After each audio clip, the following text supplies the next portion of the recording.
Bonsoir, bonsoir, bonsoir la Chine. Nazolakisa bino video moko boye. Tolakisa bato baokanisa ke poto eza lola. Poto eza lola te. Bakanga pe lola poto te. Oye na poto tika kuloba loba loba loba loba loba. Botika nanu Karine. Botika Karine à vivre. Neti mutu nyonso ndenge toyaka biso nyonso na poto. Bon, bomoni mobali kitoko, Mobali kitoko. Tata wana akomi boye aza mubange te mais mobali mwasa munde muta benga na ye mais azali nationalité française botala na se ya makolo na ye wana atie atie passeport na ye européen donc nazo faire croire nazo faire ko démontrer gloire yake poto eza eloko te même soko za mukanda okolala libanda botala sikoyo la Chine bolimbisa ngai na oti la bino vidéo boyoka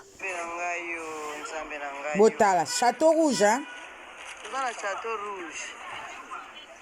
Eza passe ba Château Rouge tune tala kandungu tu walao kwa nikena songo memona yakala mpasi tata Simoni Kimbangwe botala ye wana botala ye wana vandi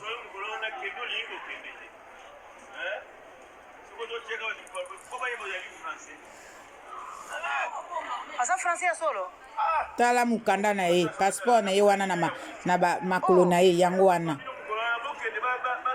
non d'origine ya biso oui aza congolais papa passeport ya yo tala mais pone luki mutu tabana osala tana mutu tala passeport oboyi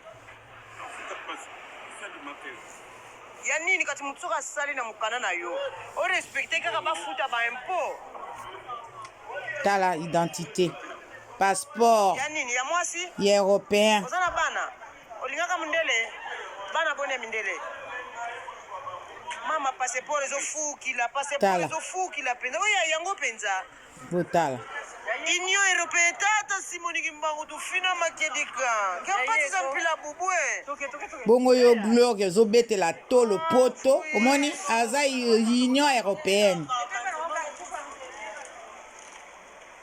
esi expira nango mpe ntango mosusu même so expira ezali toujours nationalité française eza toujours union européenne bantu kukinsasa kodi beta vingi la kedika